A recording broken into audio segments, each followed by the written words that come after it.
ತೆರೆಯಲಿ ಎಂದರ್ಥ. ಕೇಳುತ್ತಲೇ ಅವನ ಕಿವಿ ತೆರೆದವು. ಅವನ ನಾಲಿಗೆಯ ಕಟ್ಟು ಬಿಚ್ಚಿ ಹೋಯಿತು. ಅವನು ನೆಟ್ಟಗೆ ಮಾತಾಡಿದನು. ಆಗ ಅದನ್ನು ಯಾರಿಗೂ ತಿಳಿಸಬಾರದೆಂದು ಅವರಿಗೆ ಖಂಡಿತವಾಗಿ ಹೇಳಿದನು. ಆದರೆ ಎಷ್ಟು ಖಂಡಿತವಾಗಿ ಹೇಳಿದರೂ ಅವರು ಮತ್ತಷ್ಟು ಹೆಚ್ಚಾಗಿ ಅದನ್ನು ಹಬ್ಬಿಸಿದರು. ಅವರು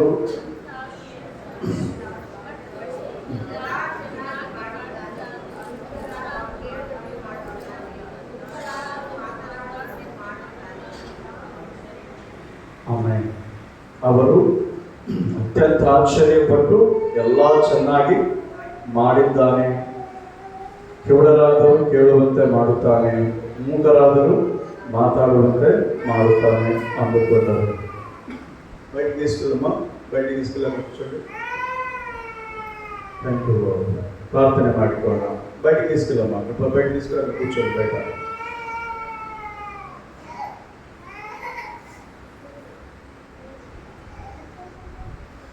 ಪ್ರಾರ್ಥನೆ ಮಾಡಿಕೊಳ್ಳೋಣ. ಸರ್ವಶಕ್ತನಾದ ದೇವರೇ, ಜೀವ ಸ್ವರೂಪನಾದ ತಂದೆ, ನಿನ್ನ ಪರಿಶುದ್ಧ ನಾಮಕ್ಕೆ ಸ್ತೋತ್ರ ಸಲ್ಲಿಸುತ್ತೇನೆ.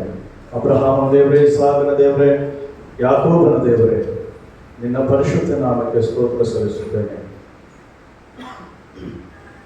ಎಲ್ಲವನ್ನೂ ಚೆನ್ನಾಗಿ ಮಾಡುವ ದೇವರು ನೀನು. ನಮ್ಮನ್ನು ಕೂಡ ಚೆನ್ನಾಗಿ ಮಾಡಿ ನಿನ್ನ ಮಹಿಮೆಗಾಗಿ ಉಪಯೋಗಿಸಿಕೊ. ನಾವು ಇನ್ನಿಷ್ಟು ಕರ್ತನ ಸ್ವಾಮಿ ನಿನ್ನ ವಿಷಯದಲ್ಲಿ, ಅಪ್ಪ, ನಿನ್ನ ಅದ್ಭುತಗಳ ವಿಷಯದಲ್ಲಿ, ನಿನ್ನ ಕಾರ್ಯಗಳ ವಿಷಯದಲ್ಲಿ ಇನ್ನಷ್ಟು ಹೆಚ್ಚಾಗಿ ಹಬ್ಬಿಸುವ ಮಕ್ಕಳಾಗಿ ಮುಂದೆ ಸಾಗಲು ನಿನ್ನ ಆತ್ಮದಿಂದ ನಮ್ಮನ್ನು ಬಲಪಡಿಸಿ ನಡೆಸು. ಯೇಸುವಿನ ಪರಿಶುದ್ಧ ನಾಮದಲ್ಲಿ ಬೇಡಿಕೊಳ್ಳುತ್ತೇನೆ ತಂದೆ, ಆಮೆನ್. ದೇವರಿಗೆ ಮಹಿಮೆಯಾಗಲಿ. ಕರ್ತನಾದ ಯೇಸು ಕ್ರಿಸ್ತನ ಪರಿಶುದ್ಧ ನಾಮದಲ್ಲಿ ನಿಮ್ಮೆಲ್ಲರಿಗೂ ನನ್ನ ವಂದನೆಗಳನ್ನು ತಿಳಿಯಪಡಿಸುತ್ತೇನೆ. ದೇವರು ನನ್ನ ಆಶೀರ್ವದಿಸಲಿ. ಆಮೆನ್. ಹಲ್ಲೆಲೂಯಾ. ಎಲ್ಲರೂ ಕೂಡ ನಾವು ಈ ದಿನ ದೇವರ ಸಮ್ಮುಖದಲ್ಲಿದ್ದೇವೆ. ನಮ್ಮ ದೇವರು ಎಂಥವನು ಅನ್ನುವಂಥ ವಿಷಯ ಮೊದಲು ನಮಗೆ ಗೊತ್ತಿರಬೇಕು.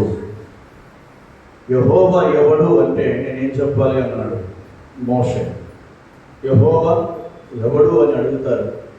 అడిగితే దానికి నేనేం చెప్పాలి? అటు ఫరో అడుగుతాడు, ఇటు ఇశ్రాయేలు అడుగుతారు.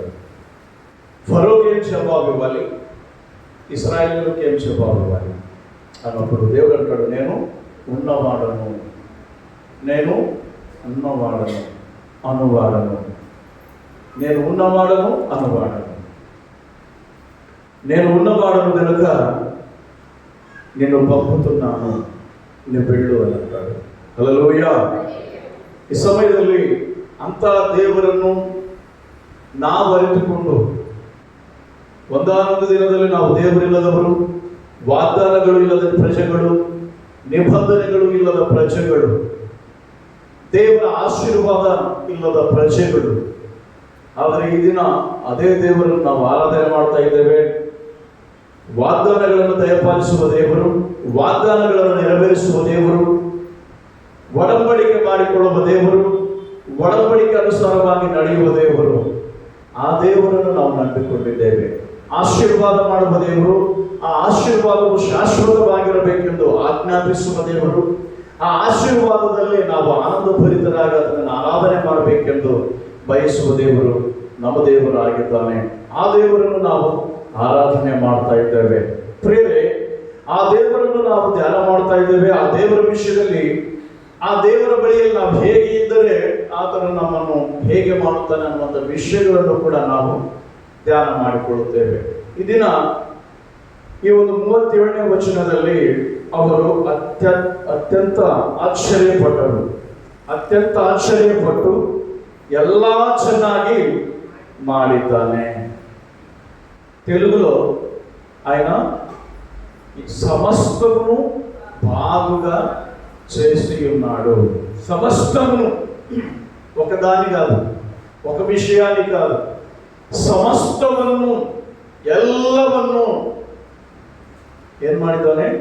ಚೆನ್ನಾಗಿ ಮಾಡಿದ್ದಾನೆ. ಇವತ್ತು ನಮ್ಮ ವಾಕ್ಯದ ಶೀರ್ಷಿಕೆ, ಆತನು ಚೆನ್ನಾಗಿ ಮಾಡುವ ದೇವರು. ಒಳ್ಳೆಯದನ್ನು ಮಾಡುವ ದೇವರು, ಒಳ್ಳೆಯ ಕಾರ್ಯಗಳನ್ನು ಮಾಡುವ ದೇವರು. ನೆಟ್ಟಗಿಲ್ಲದನ್ನ,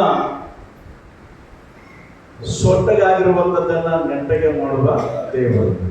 ಇದಕ್ಕಾಗಿ ಜನರೆಲ್ಲರೂ ಕೂಡ ಅನಂತರ ತನ್ನ ತೂರ್ ಪಟ್ಟಣದ ಪ್ರಾಂತ್ಯಗಳನ್ನು ಬಿಟ್ಟು ಸಿದೋನು ಪಟ್ಟಣದ ಮಾರ್ಗವಾಗಿ ದೆಕಪೋಲಿಯ ಪ್ರಾಂತ್ಯಗಳನ್ನು ಹಾದು ಗಲಿಲೆಯ ಸಮುದ್ರಕ್ಕೆ ಬಂದನು. ಆಗ ಕೆಲವರು ತೊದಲು ಮಾತಾಡುವ ಒಬ್ಬ ಕಿವುಡನನ್ನು ಆತನ ಬಳಿಗೆ ಕರೆತಂದು ಇವನ ಮೇಲೆ ನಿನ್ನ ಕೈ ಇಡಬೇಕೆಂದು ಆತನನ್ನು ಬೇಡಿಕೊಂಡರು. ಒಬ್ಬ ವ್ಯಕ್ತಿಯನ್ನು ತೆಗೆದುಕೊಂಡು ಬಂದು ದೇವರ ಮುಂದೆ ನಿಲ್ಲಿಸಿ, ಅಯ್ಯ, ಇವನ ಮೇಲೆ ನೀನು ಕೈ ಇಡಬೇಕು, ಇವನ ಮೇಲೆ ನೀನು ಕೈ ಇಟ್ಟರೆ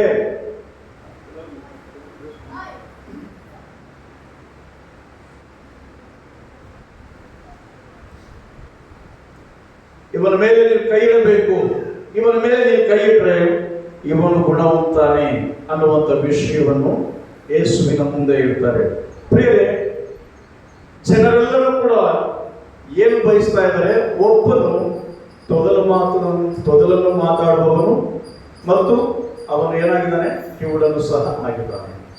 ಕಿವಿ ಸರಿಯಾಗಿ ಕೇಳಿಸಲ್ಲ, ಮಾತು ಸರಿಯಾಗಿ ಬರಲ್ಲ, ಕಿವಿ ಕೇಳಿಸಲ್ಲ. ಆದ ಕಾರಣ ಇವರು ಜನರೆಲ್ಲರೂ ಕೂಡ ಅವನನ್ನು ಯೇಸು ಕ್ರಿಸ್ತನ ಬಳಿಗೆ ತೆಗೆದುಕೊಂಡು ಬಂದಿದ್ದಾರೆ. ಈ ದಿನ ನಾವೆಲ್ಲರೂ ಕೂಡ ಕೆಲವು ವಿಷಯಗಳನ್ನು ನೋಡುವಾಗ ಈ NH-ನಲ್ಲಿ ಆಯಾ ಸ್ಥಳಗಳಲ್ಲಿ ನಮಗೆ ಪರಿಚಯವಿಲ್ಲದೆ ಸ್ಥಳಗಳಲ್ಲಿ ಕೂಡ ನಾವೇನು ಮಾಡ್ತೇವೆ ಅಂದ್ರೆ ಕೆಲವು ಸಾರಿ ಆಕ್ಸಿಡೆಂಟ್ಗಳಾಗ್ತವೆ. ಆಕ್ಸಿಡೆಂಟ್ ಆಗಿ ಮನುಷ್ಯನ ಕೈಯೋ ಕಾಲು ಮುರಿದಿರ್ತದೆ. ಮನುಷ್ಯನು ಬೈಕ್ನ ಕೆಳಗಡೆನೋ, ಲಾರಿ ಕೆಳಗಡೆನೋ, ಬಸ್ಸಿನ ಕೆಳಗಡೆನೋ, ಕಾರ್ನ ಕೆಳಗಡೆನೋ ಬಿದ್ದಿರ್ತಾನೆ. ಅವನ ದೇಹದಿಂದ ರಕ್ತ ಹೊರಗೆ ಹೋಗ್ತಾ ಇರ್ತದೆ. ಎಲ್ಲರೂ ಕೂಡ ನೋಡಿ ಅಯ್ಯೋ ಪಾಪ ಅದು ಸುಮ್ಮನೆ ಹಂಗೆ ಹೋಗ್ತಾರೆ ಹೊರತು ಯಾರು ಕೂಡ ಅವನನ್ನು ಮುಟ್ಟುವುದಿಲ್ಲ. ಅವನನ್ನು ವೇಗವಾಗಿ ಹಾಸ್ಪಿಟಲ್ಗೆ ಕರ್ಕೊಂಡು ಹೋಗ್ಲಿಕ್ಕೆ ಕೂಡ ಮನಸ್ಸು ಮಾಡಲ್ಲ. ಆ ಸ್ಥಳದಲ್ಲಿ, ಆ ಸ್ಥಾನದಲ್ಲಿ ಒಂದು ವೇಳೆ ನಾನಿದ್ರೂ ಕೂಡ ನಾನು ಅದೇ ಕೆಲಸ ಮಾಡ್ತೇನೆ, ಬಿಟ್ಟು ಹೋಗ್ಬಿಡ್ತೇವೆ. ನಮ್ಗೆ ಯಾಕೆ ಬಿಡಬೇಕು, ನಮ್ಗೆ ಯಾಕೆ ಬಿಡು ಅನ್ನುವಂಥ ಪರಿಸ್ಥಿತಿ. ಅವನು ಮರಣದ ಪರಿಸ್ಥಿತಿಯಲ್ಲಿ ಇರ್ತಾನೆ. ಆದರೂ ಕೂಡ ಕ್ರೈಸ್ತರಾಗಿರುವಂತ ನಾವು ಅನೇಕ ಸಾರಿ ಜನ ಗುಂಪು ಕೂಡಿದ್ರೆ ಆ ಗುಂಪಿನ ಬಳಿಗೆ ಹೋಗಿ ಏನಾಯ್ತು ಅಂತ ಕೇಳಿಕೊಳ್ತೇವೆ. ಕೇಳಿಕೊಂಡು ಇಂಥ ಪರಿಸ್ಥಿತಿ ಆದರೆ ಹೌದಾ ಸರಿ ಅಂತಂದು ನಮ್ಮ ಪಾಡಿಗೆ ನಾವು ಬರ್ತೇವೆ. ಎಲ್ಲರೂ ಕೂಡ ಗುಂಪಿನಲ್ಲಿ ಸೇರಿ ಬರುವವರು ಎಲ್ಲರೂ ಕೂಡ ನೋಡ್ತಾರೆ, ಹಾಗೆ ಹೋಗ್ತಾರೆ. ನಾವು ಬೈಬಲ್ ಟ್ರೈನಿಂಗ್ ಮಾಡುವಾಗ 2002ನೇ ಇಸ್ವಿ ಬೈಬಲ್ ಟ್ರೈನಿಂಗ್ ನಲ್ಲಿ ಇರುವಾಗ ರಾತ್ರಿ 7 ಗಂಟೆ ಟೈಮ್ನಲ್ಲಿ ಹೊರಗಡೆ ಬಿಡ್ತಾರೆ. ಹೊರಗಡೆ ಬಿಟ್ಟಾಗ ನಮಗೆ ಸಾಬೂನು, ನಮ್ಗೆ ಬೇಕಾದ ಅಗತ್ಯವಿದ್ದ ವಸ್ತುಗಳನ್ನು ಕೊಂಡ್ಕೊಳ್ಳಿಕ್ಕೆ ಬರಬೇಕು ಹೊರಗಡೆ. ಒಬ್ಬನಿಗೆ ಲಾರಿ ತುಳಿದು ಬಿಟ್ಟಿದೆ, 16 ಟೈರ್ ಲಾರಿ. ಅವನು ಈ ಭಾಗ ಹೊರಗಡೆಗೆ, ಉಳಿದ ಭಾಗ ಎಲ್ಲ ಟೈರ್ ಎಲ್ಲ ಹೊತ್ತೋಗಿದೆ. ಕೈ ಕಾಲು ಮುರಿದು ಹೋಗ್ಬಿಟ್ಟಿವೆ ಅವನಿಗೆ. ಆದ್ರೆ ಅವನು ಮಾತನಾಡ್ತಾ ಇದ್ದಾನೆ, ಬೇಗ ನನ್ನನ್ನು ಹಾಸ್ಪಿಟಲ್ ಕರ್ಕೊಂಡು ಹೋಗಿರೋಂಥದ್ದು. ಎಲ್ಲರೂ ಬರ್ತಾ ಇದ್ದಾರೆ, ಎಲ್ಲರನ್ನ ಕೇಳ್ಕೊಳ್ತಾ ಇದ್ದಾನೆ. ಅವನು ಕೇಳ್ಕೊಳ್ತಾ ಇದ್ದಾನೆ. ಎಲ್ಲರೂ ಕೂಡ ಸುಮ್ಮನೆ ನೋಡ್ತಾರೆ, ಬಿಟ್ಟು ಹೋಗ್ತಾರೆ. ನಾನು ಬಹಳಂತ ರೀತಿ ಏನ್ ಮಾಡ್ಬೇಕು, ನಾನು ಆ ಪ್ರಾಂತಕ್ಕೆ ಹೊಸಬಂದು ಹೋಗಿ ಯಾವುದು ನನಗೆ ಗೊತ್ತಿಲ್ಲ. ಅದು ಸ್ವಲ್ಪ ಅಡವಿ ಪ್ರಾಂತ, ಊರು ಹೊರಗಡೆ ಪೂರ್ತಿ. ಆ ಊರಿಗೆ ಅದಕ್ಕೆ ಸುಮಾರು 4 ಕಿಲೋಮೀಟರ್ ದೂರ. ಅಲ್ಲಿ ಆಟೋ ವ್ಯವಸ್ಥೆ ಆಗಲಿ, ಬೇರೆ ಯಾವುದು ಕೂಡ ಇಲ್ಲ. ಬಹಳ ಹೊತ್ತು ನಿಂತ್ಕೊಂಡು ಆತನಿಗಾಗಿ ಪ್ರಾರ್ಥನೆ ಮಾಡ್ತಾ ಇದ್ದೀನಿ ಹೊರತು ಅದನ್ನು ಮುಟ್ಟಿಲ್ಲ ನಾನು ಸಹ. ಆ ರೀತಿಯಾಗಿ ಆಯಿತು. ಲಾಸ್ಟ್ಗೆ ಅವ್ರಿಗೆ ಯಾರಿಗೋ ಆ ವಿಷಯ ತಿಳಿದಾಗ ಅವರಿಗೆ ಸಂಬಂಧಪಟ್ಟ ಒಬ್ಬ ವ್ಯಕ್ತಿ ಬಂದು ಅವನು ಊರು ಹೊರಗಡೆ ಹೋಗಿ ಆಟೋ ತೆಗೆದುಕೊಂಡು ಬಂದು ಆಮೇಲೆ ಅವನನ್ನು ತೆಗೆದುಕೊಂಡು ಹೋದ್ರೆ ಬೆಳಗ್ಗೆ ಪೇಪರ್ನಲ್ಲಿ ಓದ್ತೀವಿ, ಅವನು ಚಿಕಿತ್ಸೆ ಫಲಕಾರಿಯಾಗದೆ ಸತ್ತು ಹೋದನೆಂದು. ದೇಹದಲ್ಲಿ ಎಲ್ಲ ರಕ್ತವೆಲ್ಲ ಹರಿದು ಹೋಗಿ ಅವನು ಸತ್ತನೆಂದು. ಅವನು ಕಣ್ಣೆದುರಿಗೆ ನನಗೆ ಸಹಾಯ ಮಾಡಿ, ನನ್ನ ಕೈ ಮುಗಿದು ಕೇಳ್ಕೊಳ್ತೀನಿ, ನನ್ನ ತೆಗೆದುಕೊಂಡು ಹೋಗ್ರಿ, ಬೇಗ ತೆಗೆದುಕೊಂಡು ಹೋಗ್ರಿ ಅಂತಂದು ಎಷ್ಟೋ ಬೇಡಿಕೊಂಡ. ಆ ಘಾತದಲ್ಲಿ ಇದ್ದುಕೊಂಡು ಕೂಡ ಯಾರು ಕೂಡ ಅವನಿಗೆ ಸಹಾಯ ಮಾಡಲಿಲ್ಲ. ಬೆಳಗ್ಗೆ ಪೇಪರ್ನಲ್ಲಿ ಬಂದೇ ಬಿಟ್ಟು ಇವನಿಗೆ ಚಿಕಿತ್ಸೆ ಫಲಕಾರಿಯಾಗದೆ ಸತ್ತು ಹೋದನು. ಒಬ್ಬ ವ್ಯಕ್ತಿ ಆಪತ್ತಿನಲ್ಲಿ ಇರುವಾಗ ಆ ವ್ಯಕ್ತಿಗೆ ನಾವು ಸಹಾಯ ಮಾಡಲಿಕ್ಕೆ ಮುಂದೆ ಬರುವುದಿಲ್ಲ. ಮನುಷ್ಯರ ಜೀವಿತ ಈ ದಿನ ಇಲ್ಲಿರುವಂತಹ ಈ ಜನರು ಅವನು ತೊದಲು ಮಾತಾಡುವವನು ಮತ್ತು ಕಿವುಡನು ಆಗಿದ್ದನು. ಇವರನ್ನು ಆ ಜನರೆಲ್ಲರೂ ಕೂಡ ಯೇಸುವಿನ ಬಳಿಗೆ ತೆಗೆದುಕೊಂಡು ಬಂದರು. ಹಲ್ಲೆಲೂಯಾ. ಯಾಕಂದರೆ ಈತನು ಅನೇಕರನ್ನು ಗುಣಪಡಿಸಿದವನು, ಅನೇಕರನ್ನು ಸ್ವಸ್ಥಪಡಿಸಿದವನು, ಅನೇಕರಿಗೆ ಒಳ್ಳೆಯದನ್ನು ಮಾಡಿದವನು. ಆದ ಕಾರಣ ಇದಕ್ಕೆ ಟ್ರೀಟ್ಮೆಂಟ್ ಇಲ್ಲ. ಕಿವುಡುತನಕ್ಕಾಗಲಿ ಈಗಂದ್ರೆ ಮಿಷನ್ಗಳು ಬಂದಿವೆ. ಆ ಮಿಷನ್ಗಳಿಟ್ಟು ಏನೋ ಒಂದು ತರ ಕೇಳಲಿಕ್ಕೆ ಪ್ರಯಾಸ, ಕಿವಿ ಕೇಳಲಿಕ್ಕೆ ಪ್ರಯಾಸ ಪಡ್ತಾರೆ. ಮಿಷನ್ಗಳನ್ನಿಟ್ಟು ಮಿಷನ್ಗಳ ಮುಖಾಂತರ ಕಿವಿ ಕೇಳಿಸ್ತವೆ. ಅದೇ ರೀತಿಯಲ್ಲಿ ತೊದಲು ಮಾತಿಗೆ ಯಾವ ಟ್ರೀಟ್ಮೆಂಟ್ ಇಲ್ಲ. ಈ ತೊದಲು ಮಾತನಾಡುವವನಿಗೆ ಟ್ರೀಟ್ಮೆಂಟೇ ಇಲ್ಲ. ಇವತ್ತಿನ ದಿನಗಳಲ್ಲಿ ಯಾವ ಚಿಕಿತ್ಸೆಯೂ ಇಲ್ಲ. ಆದ ಕಾರಣ ಆ ದಿನಗಳಲ್ಲಿ ಯೇಸು ಕ್ರಿಸ್ತನ ಬಳಿಗೆ ಈತನನ್ನು ತೆಗೆದುಕೊಂಡು ಬಂದ್ರೆ, ಯೇಸು ಕ್ರಿಸ್ತನನ್ನು ಅವರ ಬಳಿಯಿಂದ ಪಕ್ಕಕ್ಕೆ ಕರ್ಕೊಂಡು ಹೋಗಿ ಅವನ ಕಿವಿಗಳಲ್ಲಿ ತನ್ನ ಬೆರಳುಗಳನ್ನಿಟ್ಟು ಆತನು ಅವನ ನಾಲಿಗೆಯ ಮೇಲೆ ಕಟ್ಟು ಬಿಚ್ಚಿ ಹೋಯಿತು. ಅಂದ್ರೆ ಅವನ ನಾಲಿಗೆಯನ್ನು ಮುಟ್ಟಿ ಆಕಾಶದ ಕಡೆಗೆ ನೋಡಿ ನಿಟ್ಟುಸಿರು ಬಿಟ್ಟನು. ಯೇಸು ಕ್ರಿಸ್ತನು ನಿಟ್ಟುಸಿರು ಬಿಟ್ಟು ಅವನಿಗೆ ಎಫ್ಫಾಥ ಎಂದು ಹೇಳಿದನು. ಆ ಮಾತಿನ ಅರ್ಥ ತೆರೆಯಲ್ಪಡು. ನೋಡ್ರಿ, ವಾಕ್ಯ ಹೇಳುತ್ತದೆ ಅವನ ಕಟ್ಟು ಬಿಚ್ಚು ಹೋಯಿತು. ಅವನ ನಾಲಿಗೆಯ ಕಟ್ಟು ಬಿಚ್ಚು ಹೋಯಿತು. ಅವನ ನಾಲಿಗೆಯ ಕಟ್ಟು ಬಿಚ್ಚು ಹೋಯಿತು. ಈ ಜನರೆಲ್ಲರ ಪ್ರಯಾಸವೇನು? ಯೇಸುವಿನ ಬಳಿಗೆ ತೆಗೆದುಕೊಂಡು ಹೋದ್ರೆ ಆತನು ಕೈ ಮುಟ್ಟಿದ್ರೆ ಸಾಕು, ಅವನಿಗೆ ಚೆನ್ನಾಗಾಗುತ್ತದೆ ಅಂತ ಅಂದ್ಕೊಂಡ್ರು. ಅದೇ ರೀತಿಯಲ್ಲಿ ಯೇಸು ಕ್ರಿಸ್ತನು ಅವನ ಮೇಲೆ ಕೈ ಇಟ್ಟು ಅವನ ಕಿವಿಗಳಲ್ಲಿ ಬೆರಳಿಟ್ಟು ಆಕಾಶದ ಕಡೆಗೆ ನೋಡಿ ನಿಟ್ಟುಸಿರು ಬಿಟ್ಟು ಎಫ್ಫಾಥ ತೆರೆಯಲ್ಪಡು ಎಂದು ಹೇಳಿದಾಗ ಆ ನಾಲಿಗೆಯ ಕಟ್ಟು ಬಿಚ್ಚು ಹೋಯಿತು. ಇದನ್ನ ನಾವೆಲ್ಲರೂ ಕೂಡ ಯೇಸು ಸ್ವಾಮಿ ಹೇಳ್ತಾನೆ ಯೆಶಾಯ ಪ್ರವಾದನ ಗ್ರಂಥದಲ್ಲಿ 58ನೇ ಅಧ್ಯಾಯದಲ್ಲಿ, దుర్మార్గుల కట్లను మనము తెంచివేయాలంట. ఎవరి కట్లను తెంచాలి మనము? ఎవరి కట్లను? దుర్మార్గులు కట్టిన కట్లను మనం ఏం చేయాలంట? వాక్యం ఉంది యెషయా గ్రంథ ಓದು 58ನೇ ಅಧ್ಯಾಯ. ಯೆಶಾಯ ಗ್ರಂಥ 58ನೇ ಅಧ್ಯಾಯ 12ನೇ ವಚನದಿಂದ, ನೀನು ಸಂತಾನದವರು ನಿಮ್ಮ ಸಂತಾನದವರು ಪುನರುತ್ಥಾನಕ್ಕಾಗಿ 58 ಯೆಶಾಯ ಪೂರ್ವಕಾಲದ ಮುಂದೆ 58 5ನೇ ವಚನ, ಮನುಷ್ಯನು ತನ್ನ ಆತ್ಮವನ್ನು ಮುಗಿಸಿಕೊಳ್ಳುವುದಕ್ಕಾಗಿ ನಾನು ನೇಮಿಸಿದ ಉಪವಾಸ ದಿನವು ಇಂಥದೋ. ಒಬ್ಬನು ಚೊಂಡಿನಂತೆ ತಲೆಯನ್ನು ಬಗ್ಗಿಸಿಕೊಂಡು ಗೋಣಿ ತೊಟ್ಟನ್ನು ಬೂದಿಯನ್ನು ಆಸನ ಮಾಡಿಕೊಳ್ಳುವುದು ಯೆಹೋವನಿಗೆ ಸಮರ್ಪಕವಾದ ಉಪವಾಸ ಎನ್ನುತ್ತೀರೋ.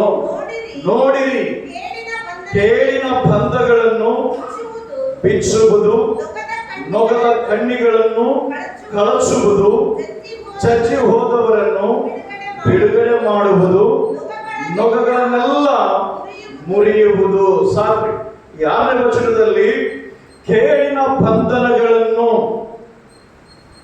ಏನ್ ಮಾಡಬೇಕು? ಬಿಚ್ಚುವುದು. ಕೇಳಿನ ಬಂಧಗಳನ್ನು ಏನ್ ಮಾಡಬೇಕು? ಬಿಚ್ಚಬೇಕು. దుర్మార్గుల కట్లను మనం ఏం చేయాలంట? మన ప్రార్థన ద్వారా ఏం చేయాలి? తెంచివేయాలి. హల్లెలూయా. ದುರ್ಮಾರ್ಗುల ಕಟ್ಲು ತೆಂಪಬಡಾಲಿ. ಎಲ್ಲ ಬಂಧನಗಳು ಕಳಚಿ ಬಿಡಬೇಕು.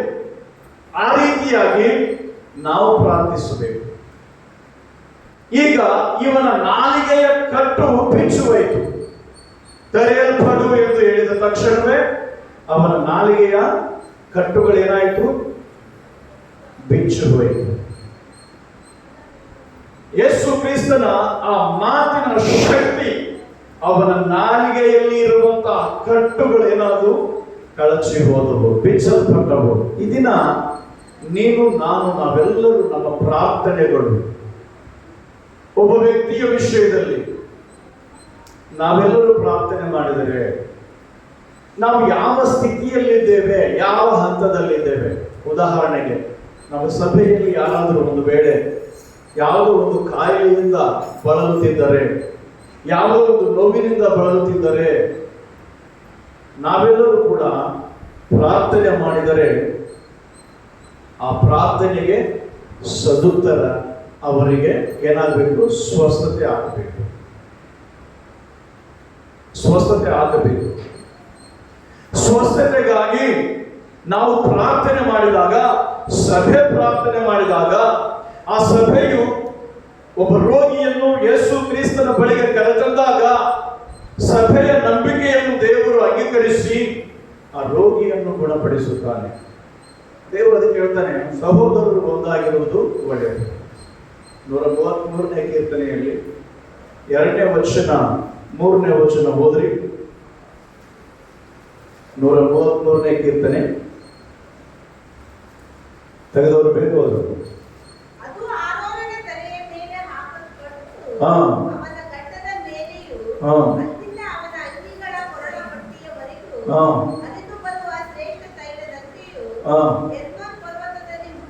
ಹುಟ್ಟಿ ಚಿಯೋನ್ ಪರ್ವತದ ಮೇಲೆ ಬೀಳುವ ಮಂಚಿನಂತೆಯೂ ಇದೆ.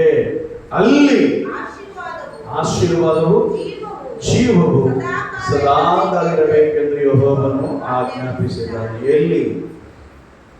ಸಭೆಯಾಗಿ ಕೂಡಿದಲ್ಲಿ, ಸಭೆಯಾಗಿ ಒಂದಾಗಿರುವಲ್ಲಿ, ಸಭೆಯಾಗಿ ದೇವರಿಗೆ ಪ್ರಾರ್ಥನೆ ಮಾಡಿದಲ್ಲಿ ಒಂದಾಗಿ ಸೇರಿ ಬರ್ತಾ ಇದ್ದೇವೆ. ಪೌಲನು ಹೇಳ್ತಾನೆ ಕೊರಿಂಥದವರಿಗೆ, ನೀವು ಕೂಡಿ ಬರುವುದು ಕೇಡಿಗಾಗಿ ಅಂತ ಹೇಳ್ತಾನೆ. ನೀವೆಲ್ಲರೂ ಸಹೋದರರು ಕೂಡಿ ಬರುವುದು ಕೇಡಿಗಾಗಿ, ಒಳ್ಳೆಯದಕ್ಕಾಗಲ್ಲ. ಅದಕ್ಕಾಗಿ ಸಹೋದರರೇ, ನಿಮ್ಮಲ್ಲಿ ಒಂದು ವೇಳೆ ಹಸಿದವರಿದ್ದರೆ ಮನೆಯಲ್ಲಿ ಚೆನ್ನಾಗಿ ಊಟ ಮಾಡಲಿ, ಸಭೆಯಲ್ಲ. ಸಭೆಯಲ್ಲಿ ಒಬ್ಬನಿಗೊಬ್ಬರು ಏನಾಗಿರ್ಬೇಕಂದ್ರೆ ಸಹಾಯ ಮಾಡುವವನಾಗಿರಬೇಕು. ಒಬ್ಬನು ಇನ್ನೊಬ್ಬನ ಹಿತವನ್ನು ಬಯಸಬೇಕು ಸಭೆಯಲ್ಲಿ. ಅದಕ್ಕಾಗಿ ಸಹೋದರರು ಒಂದಾಗಿ ಕೂಡಿ ಬರುವಾಗ, ಅದು ಒಂದಾಗಿ ಕೂಡಿ ಬಂದಾಗ ಮಾತ್ರ ಅಹರೋನನ ತಲೆಯ ಮೇಲೆ ಸುರಿಸಲ್ಪಟ್ಟ ಶ್ರೇಷ್ಠ ತೈಲದಂತೆಯೂ ಹೆರ್ಮೋನ್ ಪರ್ವತದಲ್ಲಿ ಹುಟ್ಟಿ ಚಿಯೋನ್ ಪರ್ವತದ ಮೇಲೆ ಬೀಳುವ ಮಂಚಿನಂತೆಯೂ ಇದೆ. ಅಲ್ಲಿ ಏನಿದೆ? ಆಶೀರ್ವಾದವಿದೆ, ಅಲ್ಲಿ ಜೀವವೂ ಇದೆ. ಇವತ್ತು ಮರಣಕರವಾದ ರೋಗಗಳು ಬಹಳ ಇವೆ. ನಾನು ಸ್ವಾಮಿ ನನಗೆ ಸ್ವಸ್ಥಪಡಿಸುವಂತ ವರಪಡು ಸ್ವಾಮಿ ಎಂದು ಯಾವಾಗಲೂ ಪ್ರಾರ್ಥನೆ ಮಾಡ್ತಾ ಇರ್ತೇನೆ. ನಾನು ಯಾರ ತಲೆ ಮೇಲೆ ಕೈ ಇಡ್ತೇನೋ ಅವ್ರ ಗುಣ ಹೊಂದಬೇಕು, ಅವ್ರಿಗೆ ಆರೋಗ್ಯ ಬರಬೇಕು, ಅವ್ರಿಗೆ ಆಶೀರ್ವಾದ ಬರಬೇಕು. ಅವರಲ್ಲಿ ಏನೇ ಬಲಹೀನತೆಗಳಿರಲಿ, ಯಾವುದೇ ದುಷ್ಟಶಕ್ತಿಗಳಿರಲಿ, ಅವೆಲ್ಲ ನಾಶವಾಗೋಗ್ಬೇಕು. ನಾನು ಬೇಡಿಕೊಳ್ಳುತ್ತೇನೆ ದೇವರನ್ನ. ಬೇಡಿಕೊಂಡಾಗ ದೇವರು ಆ ವರವನ್ನು ನನಗೆ ಕೊಟ್ಟರೆ, ಆ ವರದಲ್ಲಿ ನಾನು ಇಂಪ್ರೂವ್ಮೆಂಟ್ ಆದರೆ, ಆ ವರದಲ್ಲಿ ನಾನು ಮುಂದೆ ಸಾಗ್ತಾ ಇದ್ರೆ ಖಂಡಿತ ಅನೇಕ ರೋಗಿಗಳನ್ನು ಮುಟ್ಟಬಹುದು, ಸ್ವಸ್ಥಪಡಿಸಬಹುದು. ಇವತ್ತು ಲೋಕದಲ್ಲಿ ಪ್ರತಿಯೊಂದು ರೋಗಕ್ಕೆ ಚಿಕಿತ್ಸೆ ಇದೆ. ವಿಧವಾದ ಮೆಡಿಸಿನ್ ಇದೆ. ಅವುಗಳ ಮುಖಾಂತರ ಗುಣ ಹೊಂದ್ತಾರೆ. ಮನುಷ್ಯರಿಗೆ ಅಸಾಧ್ಯವಾದ ರೋಗಗಳು ಯಾವಿವೆಯೋ ಅವುಗಳನ್ನು ಗುಣಪಡಿಸುವಂತ ಶಕ್ತಿ ನನಗೆ ಕೊಡು ಸ್ವಾಮಿ ಅಂತ ನಾನು ಬೇಡಿಕೊಳ್ತೇನೆ. ಹಲ್ಲೆಲೂಯಾ. ಅದು ನನಗೆ ಕೊಡು ಸ್ವಾಮಿ. ಅಂದ್ರೆ ಆ ವರ ನಾನು ಪಡೆದುಕೊಳ್ಬೇಕಂದ್ರೆ 24 ತಾಸು ನನ್ನ ಕರ್ತನಲ್ಲೇ ಇರಬೇಕು, ಯಾವಾಗಲೂ ಆತನಲ್ಲೇ ಇರಬೇಕು, ಆತನ ಧ್ಯಾನದಲ್ಲಿರಬೇಕು. ಆ ರೀತಿಯಾಗಿರುವಾಗ ಖಂಡಿತ ದೇವರು ಅದನ್ನು ನನಗೆ ದಯಪಾಲಿಸುತ್ತಾನೆ. ಹಲ್ಲೆಲೂಯಾ. ಆ ರೀತಿಯಾಗಿ ಸಭೆಯ ಸಭಾಪಾಲಕನಿಗೆ ಅಥವಾ ಸೇವಕನಾಗಿ ಸೇವೆ ಮಾಡುತ್ತಿರುವಾಗ ಪ್ರತಿ ಮನುಷ್ಯನು ಆಶೀರ್ವದಿಸಲ್ಪಡಬೇಕು, ಪ್ರತಿ ಮನುಷ್ಯನಿಗೆ ಜೀವವು ಸಮೃದ್ಧಿ ಇರಬೇಕು. ಆ ರೀತಿಯಾಗಿ ನಾವೆಲ್ಲರೂ ಕೂಡ, ಸಭೆಯವರೆಲ್ಲರಲ್ಲೂ ಕೂಡ ಒಂದು ನಂಬಿಕೆ, ಒಂದು ದೃಢವಾದ ಒಂದು ಆಸಕ್ತಿ ನಮ್ಮಲ್ಲಿ ಹುಟ್ಟಿ ಬರಬೇಕು. ನಿರಾಶ್ರಿತರಾಗದೆ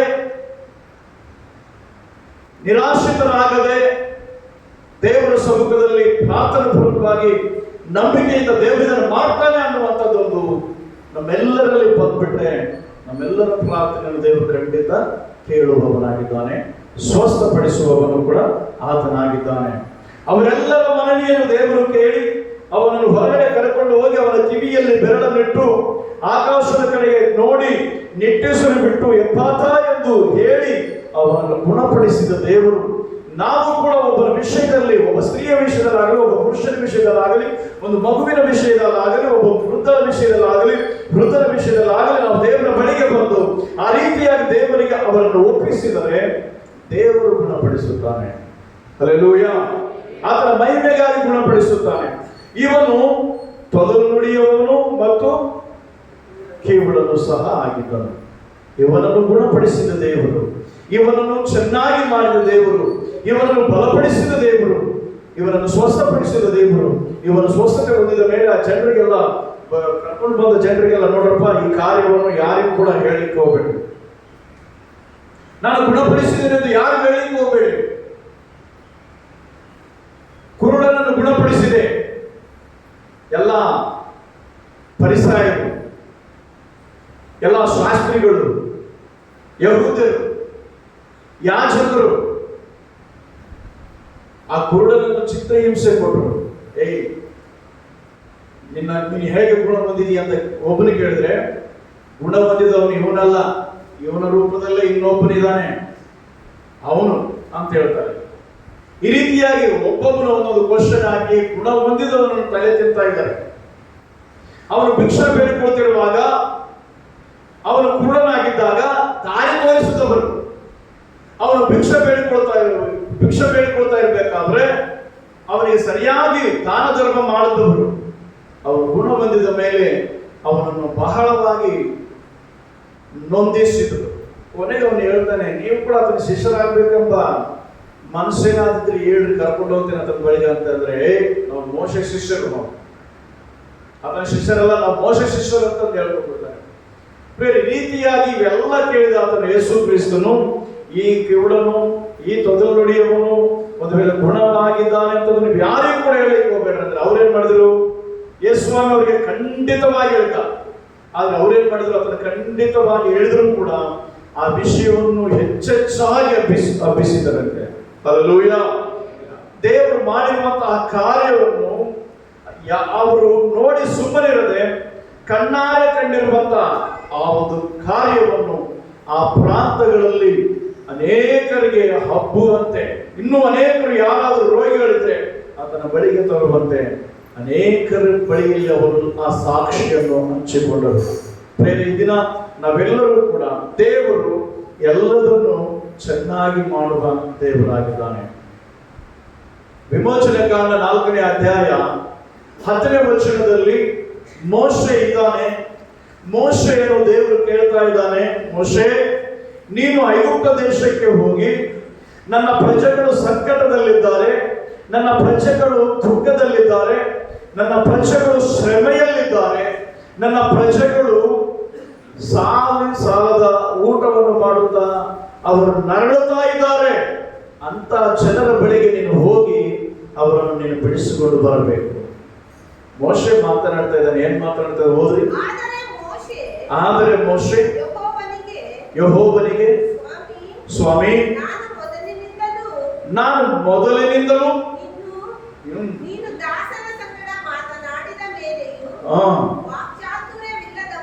ನಾನು ವಾಕ್ಚಾತುರ್ಯವಿಲ್ಲದವನು,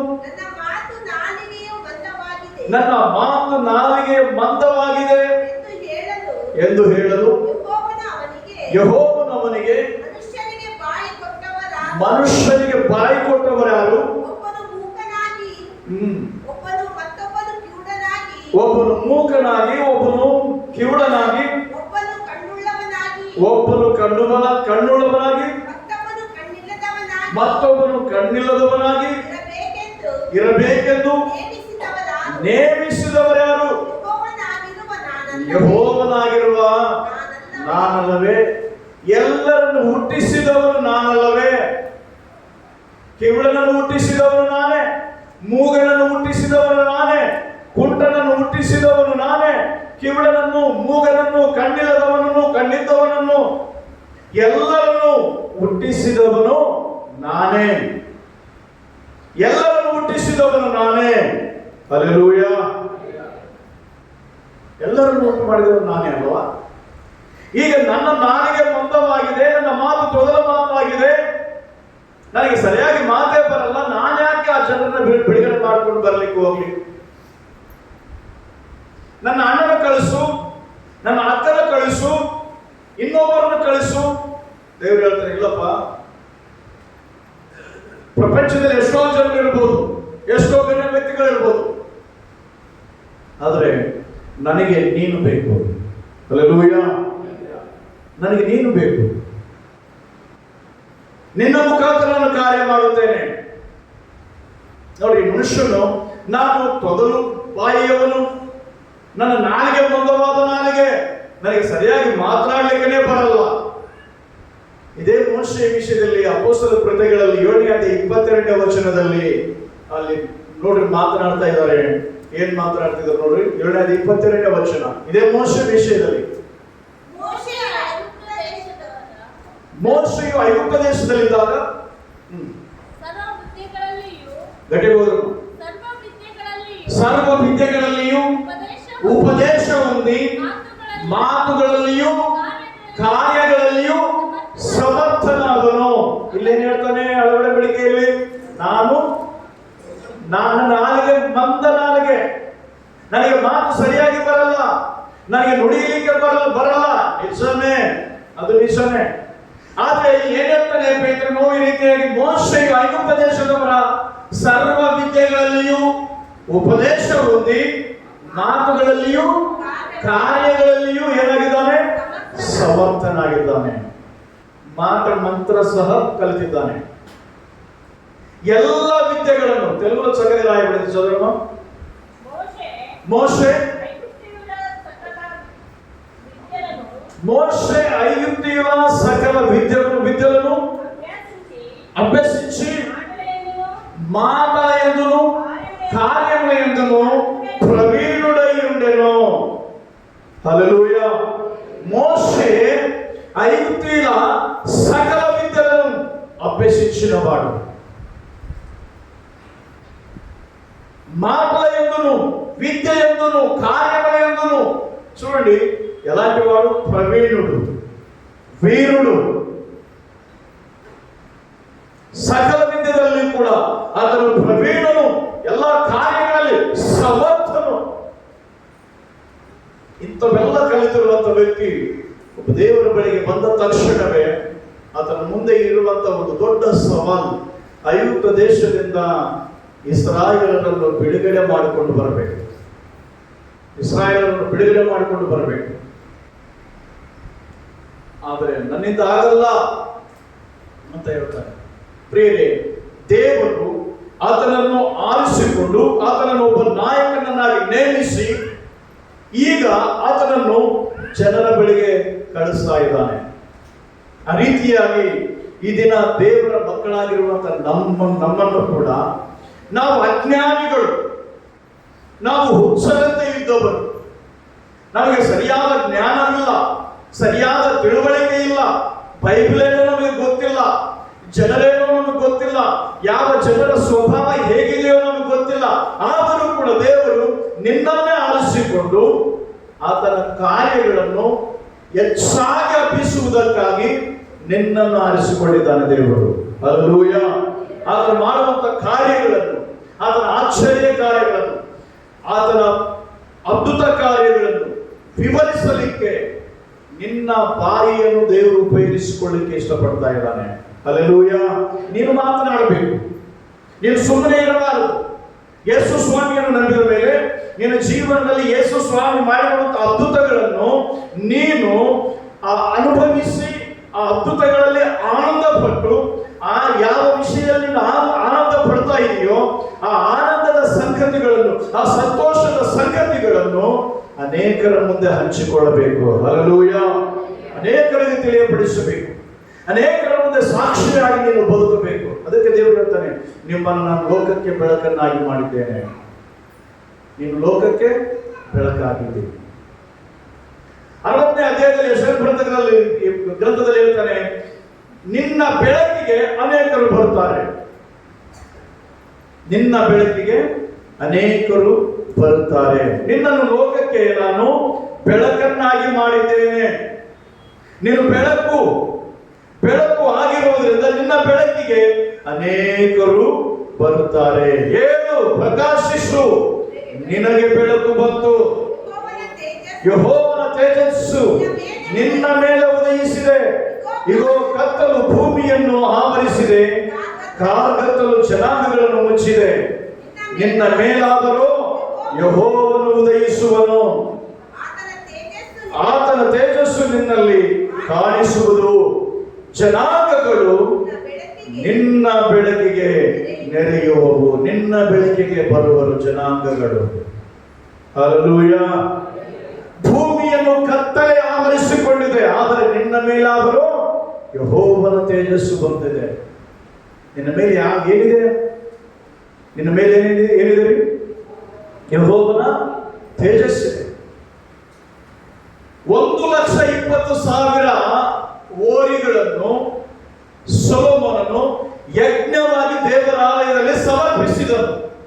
1,20,000 ಹೋರಿಗಳನ್ನು ದೇವರ ಆಲಯವನ್ನು ಪ್ರತಿಷ್ಠಿಸಿದಾಗ 1,20,000 ಹೋರಿಗಳನ್ನು ದೇವರಿಗೆ ಸಮರ್ಪಿಸಿದನು. ಕುರಿಗಳನ್ನು 1000 ಸಮರ್ಪಿಸಿದನು. ಸಮರ್ಪಿಸಿದ ಮೇಲೆ ಯಾಜಕರೆಲ್ಲರೂ ಕೂಡ ಆ ಕೆಲಸದಲ್ಲಿ ಬಿದ್ದಿದ್ದರು. ಏನು? ಆ ಯಜ್ಞವಾಗಿ ಅರ್ಪಿಸಿದ ಹೋರಿಗಳನ್ನು ಸುರಿಯುವುದು, ಮಾಂಸವನ್ನು ವಿಗ್ರಹವಾಗಿ ಮಾಡುವುದು, ಯಜ್ಞವೇದಿಯ ಮೇಲೆ ಹಾಕಿ ದೇವರಿಗೆ ಸಮರ್ಪಿಸುವುದು, ಇವೆಲ್ಲ ಮಾಡ್ತಾ ಇರಬೇಕಾದ್ರೆ ಯಾರ ಕೆಲಸದಲ್ಲಿ ಅವರಿದ್ರು? ಸೊಲೊಮೋನನು ಪ್ರಾರ್ಥನೆ ಮಾಡ್ತಿದ್ದಾನೆ. ಇವ್ರು ಯಾರ ಕೆಲಸದಲ್ಲಿ ಅವರಿದ್ರೆ ಯೆಹೋವನ ತೇಜಸ್ಸು ಆ ಆಲಯದ ಮೇಲೆ ಇಳಿದು ಬಂತು. ಹಲ್ಲೆಲೂಯ. ಆ ಯೆಹೋವನ ತೇಜಸ್ಸು ಆ ಆಲಯದ ಮೇಲೆ ಇಳಿದು ಬಂದಾಗ ಯಾಜಕರು ಅಲ್ಲಿ ಸೇವೆ ಮಾಡ್ಲಿಕ್ಕೆ ಆಗಲಿಲ್ಲ. ಎಲ್ಲರೂ ಬಿಟ್ಟು ಆಲಯ ಬಿಟ್ಟು ಓಡಿ ಹೋದರು, ಆ ತೇಜಸ್ಸಿಗೆ ತಟ್ಟಿಕೊಳ್ಳಲಾಗದೆ. ಹಲ್ಲೆಲೂಯ. ತೇಜಸ್ಸಿಗೆ ತಟ್ಟಿಕೊಳ್ಳಲಾಗದೆ ಎಲ್ಲರ ಆಲಯವನ್ನು ಬಿಟ್ಟು ಹೋದ್ರು. ಅಂತ ತೇಜಸ್ಸು, ಆ ಮಹಿಮೆ, ಆ ತೇಜೋ ಮಹಿಮೆ ಇಳಿದು ಬಂದಾಗ ಯಾಜಕರೆಲ್ಲರೂ ಕೂಡ ಹೊರಗಡೆ ಓಡಿ ಹೋದರು. ಪ್ರಿಯರೇ, ಅಂತ ತೇಜಸ್ಸು ದೇವರು ಏನ್ ಹೇಳ್ತಾನೆ? ಭೂಮಿಯನ್ನು ಕತ್ತಲೆ ಆವರಿಸಿದೆ, ಆದರೆ ನಿನ್ನ ಮೇಲೆ ಯೆಹೋವನ ತೇಜಸ್ಸು ಇಳಿದು ಬರ್ತಾ ಇದೆ. ಹಲ್ಲೆಲೂಯ. ನಿನ್ನ ಬೆಳಕಿಗೆ ಜನಾಂಗಗಳು ಓಡಿ ಬರ್ತಾರೆ. ಜನಾಂಗಗಳು. ಇದಕ್ಕಾಗಿ ಯೇಸು ಕ್ರಿಸ್ತನ ಬಳಿಗೆ ಅನೇಕರು ಓಡಿ ಬಂದರು.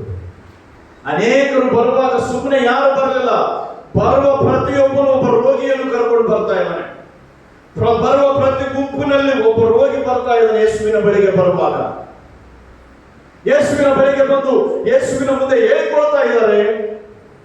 ಯೇಸು ಅವರನ್ನು ಗುಣಪಡಿಸ್ತಾ ಇದ್ದಾನೆ. ಈ ದಿನ ನೀನು ನಾನು, ನಿನ್ನ ಕಷ್ಟ ಏನೇ ಇದ್ದರು, ನಿನ್ನ ಚಿಂತೆ ಏನೇ ಇದ್ದರು, ನೀನು ನಾವೆಲ್ಲರೂ ಕೂಡ 2-3 ಸೇರಿ ಆತನ ಹೆಸರಿನಲ್ಲಿ ಪ್ರಾರ್ಥನೆ ಮಾಡಿದರೆ ಅವರ ಮಧ್ಯದಲ್ಲಿ ದೇವರು ಇರುತ್ತಾನೆ. ಹಲ್ಲೆಲೂಯ. ಹಲ್ಲೆಲೂಯ. ಅವರ ಮಧ್ಯದಲ್ಲಿ ದೇವರು ಇರ್ತಾನೆ. 2-3 ಸೇರಿ ಭೂಮಿಯ ಮೇಲೆ ಏನನ್ನು ಬಂಧಿಸಿದಾರೋ ಅದು ಪರಲೋಕದಲ್ಲಿ ಬಂಧಿಸಲ್ಪಡುತ್ತದೆ. 2-3 ಭೂಮಿಯ ಮೇಲೆ ಏನು ಬಿಚ್ಚುತ್ತಾರೋ ಅದು ಪರಲೋಕದಲ್ಲಿಯೂ ಬಿಚ್ಚಲ್ಪಡುತ್ತದೆ. ಇಂಥ ಮಾತುಗಳು, ಇಂಥ ವಾಕ್ಯಗಳು, ಇಂಥ ವಾಗ್ದಾನಗಳು ನಮಗಿರುವಾಗ ನಾವಿನ್ನೂ ಅವಿಶ್ವಾಸಿಗಳಂತೆ ಜೀವನ ಮಾಡೋದು ಬೇಡ. ವಿಶ್ವಾಸಿಗಳಾಗಿ, ವಿಶ್ವಾಸವೀರರಾಗಿ, ಪ್ರಾರ್ಥನಾಪರರಾಗಿ ದೇವರ ಸಮ್ಮುಖದಲ್ಲಿ ನಾವು ಭೂಮಿಯ ಮೇಲೆ 2-3 ಒಂದಾಗಿ ಸೇರಿ ನಾವು ಪ್ರಾರ್ಥನೆ ಮಾಡುವುದಾದರೆ ಪರಲೋಕದಲ್ಲಿ ಅದ್ಭುತ ನಡೆಯುತ್ತದೆ. ಹಲ್ಲೆಲೂಯ. ನಾವು ಭೂಮಿಯ ಮೇಲೆ ಪ್ರಾರ್ಥನೆ ಮಾಡಿದರೆ ಪರಲೋಕದಲ್ಲಿ ದೇವದೂತರುಗಳು ಕೆಲಸ ಮಾಡ್ತಾರೆ. ಪರಲೋಕದಲ್ಲಿ ದೇವದೂತರು ಕೆಲಸ ಮಾಡ್ತಾರೆ. ನಮ್ಮ ಪ್ರಾರ್ಥನೆಯಲ್ಲಿ ಏನಿರ್ಬೇಕಂದ್ರೆ, ನಮ್ಮ ಕುಟುಂಬದ ಸಂಖ್ಯೆ ಎಷ್ಟು? ನನ್ನ ಕುಟುಂಬ 7 ಮಂದಿ. ನಾವು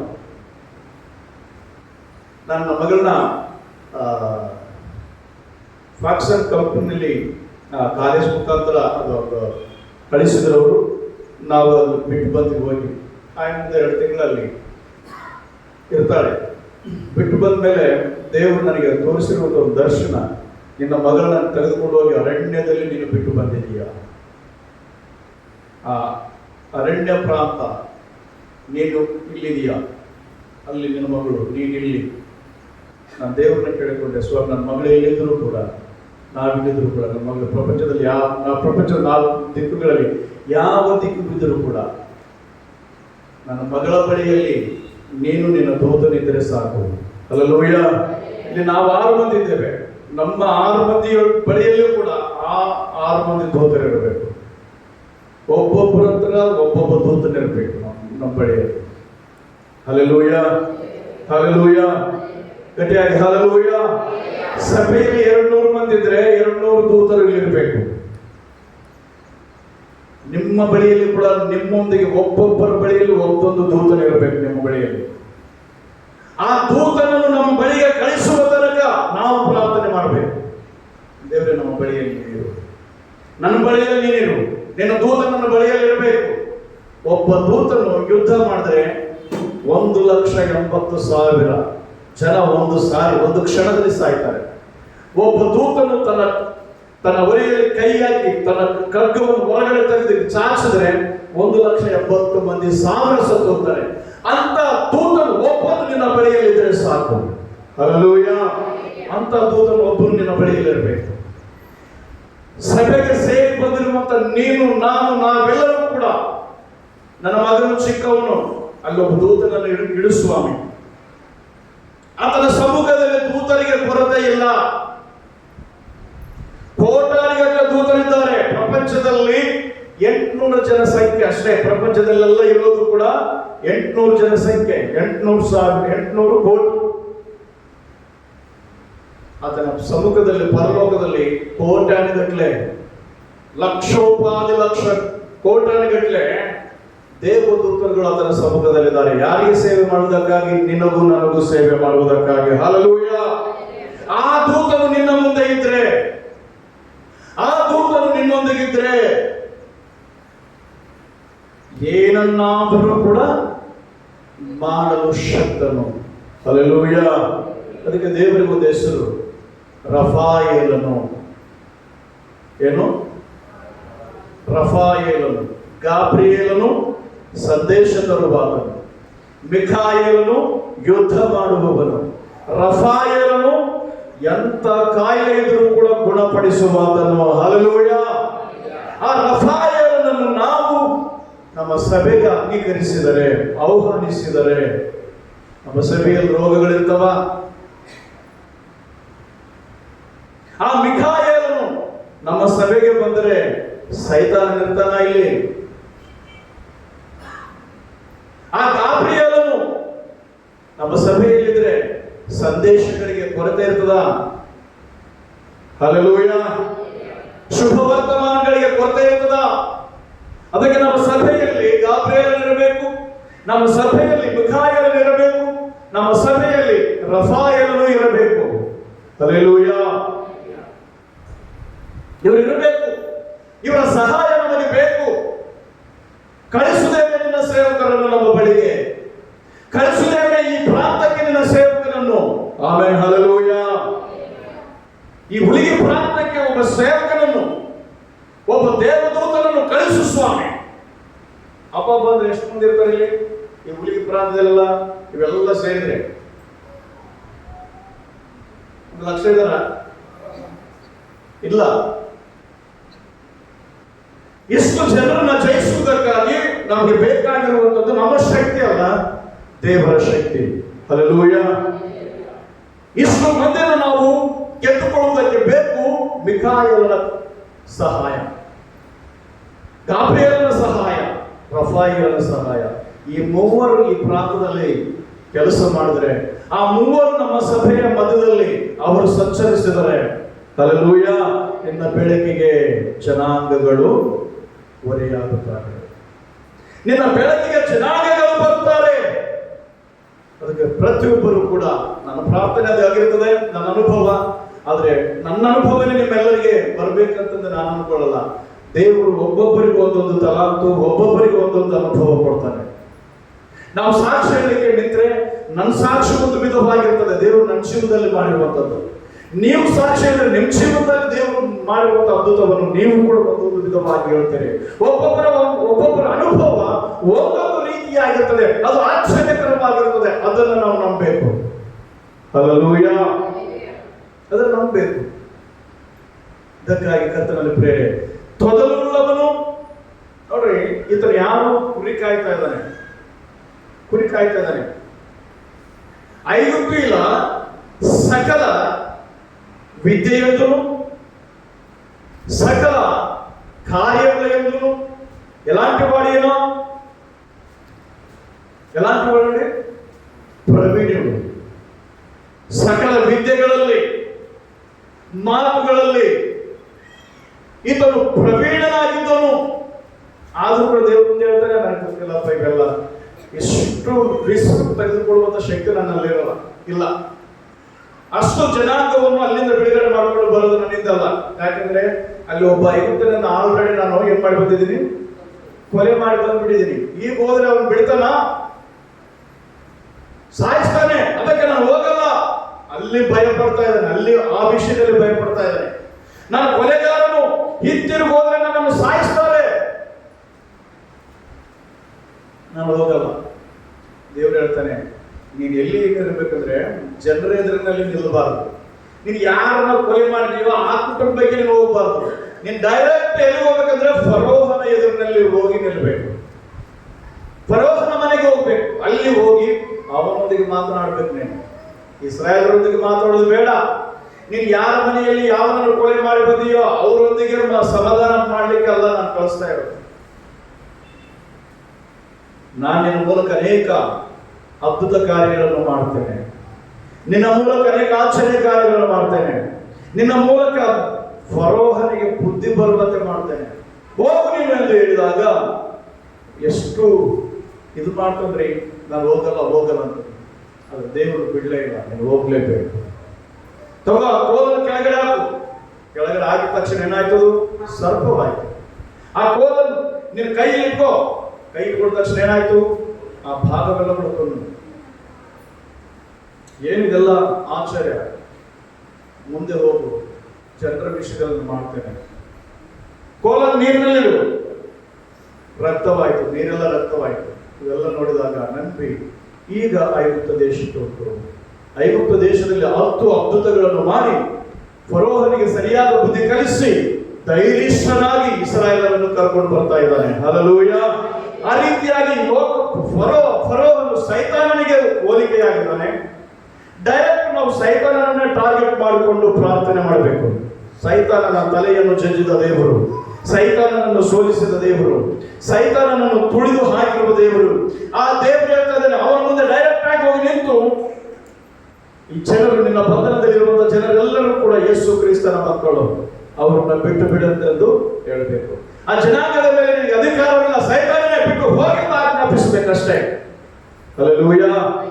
ಆಜ್ಞಾಪಿಸಿ ಅವರ ಬಂಧನದಲ್ಲಿರುವಂತವ್ರನ್ನ ಅನೇಕರನ್ನು ನಾವು ಬಿಡುಗಡೆ ಮಾಡಿಕೊಂಡು ದೇವರ ಬಳಿಗೆ ಕರ್ಕೊಂಡು ಬರಬೇಕು.